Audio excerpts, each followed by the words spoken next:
ងប្រណំ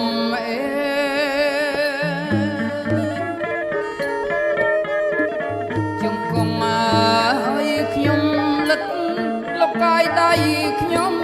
លើកឡើងប្រណំហើយ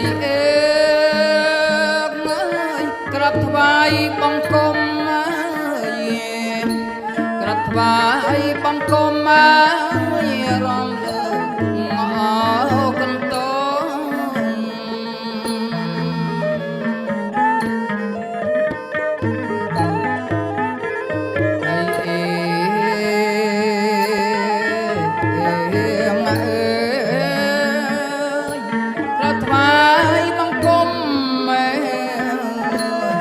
ថ្វាយបង្គំរំលើកកន្តោ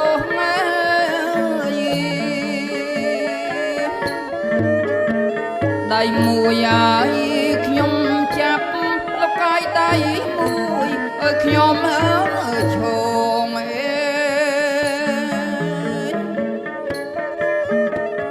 ដៃមួយហើយខ្ញុំចាប់លោកកាយដៃមួយខ្ញុំចូលហើយរំលើកកន្តងរំលើកកន្តងថ្វាយរៀនអទេវតា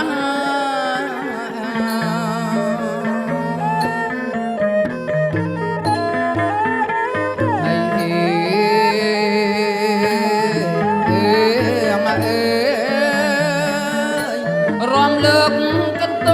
ងរំលើកកន្តងថ្វាយរៀនអទេវតា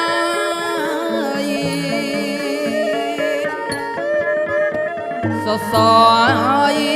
កន្លងនេះហើយមានអ្នកថារសា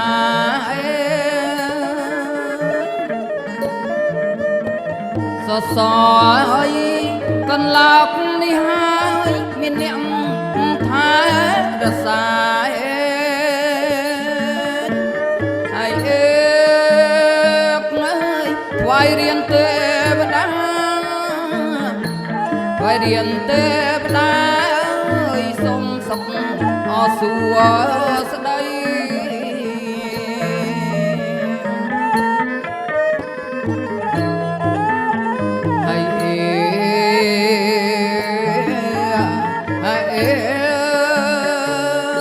ថ្វាយរៀនទេវតា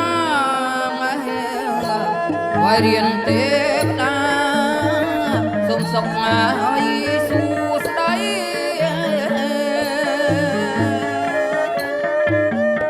សុខទាំងម្ដាយឪពុកលោកហើយសុខញាតិប្រុសស្រី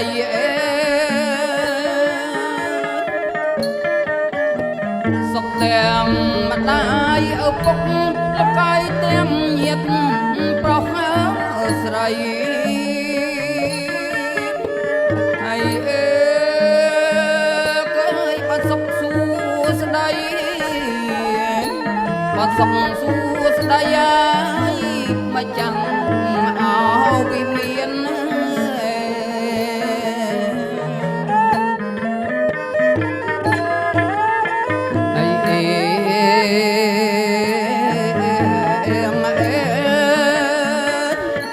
បានសុខសួស្ដីបានសុខសួស្ដីហើយដល់ម្ចាស់អោវិ